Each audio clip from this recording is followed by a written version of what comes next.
Então, meus amores, na semana passada não, na aula passada, nós começamos com os meios de transporte. E hoje nós vamos ver um pouquinho do transporte rodoviário.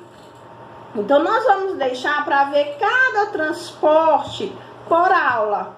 Nós vimos um pouco dos meios de transporte, que eu falei dos meios de transporte, quais eram, e também, né, lá, e aí hoje nós vamos ver o transporte rodoviário, na próxima aula a gente vê o transporte ferroviário e assim por diante. Então hoje nossa aula é na página 32, o transporte rodoviário, que diz assim: o transporte rodoviário, que inclui carros, ônibus, motos, bicicletas, caminhões, é o mais utilizado no Brasil. A malha rodoviária brasileira começou a se desenvolver a partir da década de 1930. Então foi aí que começaram a surgir a malha rodoviária, começou a surgir as rodovias na década de 1930, onde foram abertas as primeiras estradas do Brasil. Nessa época existia a preocupação de integrar o território nacional, ligando áreas distantes do país aos principais centros econômicos. O transporte rodoviário foi então escolhido para proporcionar essa integração. Antigamente as estradas elas eram feitas, nós sabemos que só estrada de barro, né, de chão. E aí, com o passar do tempo, foram sendo aperfeiçoadas com asfaltos, né? Foi a criação do asfalto, foram sendo aperfeiçoadas. Nós sabemos que antigamente era muito difícil para se deslocar de um lugar para o outro, mesmo de carro, principalmente nas épocas de chuva, porque não tinha estrada, né? Abriram as estradas, deram espaço para esses transportes percorrerem pelo Brasil, mas nós sabíamos que as estradas eram situações precárias, mas aí foram melhorando, vieram as melhorias, vieram as estradas asfaltadas. Na década seguinte foram realizados mais investimentos na malha rodoviária.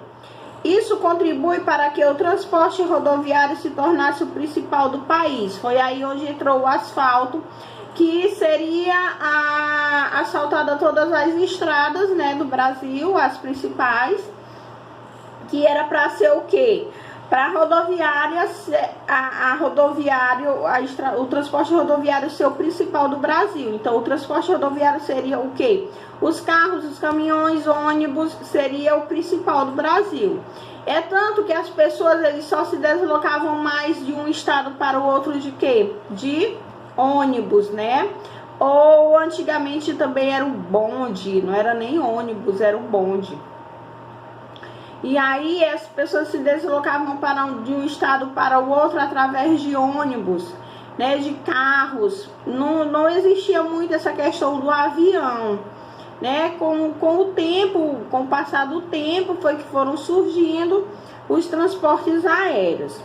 Para ser eficiente, o transporte rodoviário necessita de ruas e estradas em boas condições de uso, pavimentadas, sem buracos, com uma boa sinalização e etc. Porém, essa não é a realidade em grande parte das vias brasileiras. Nós sabemos que as estradas brasileiras, elas são a maioria esburacadas, né?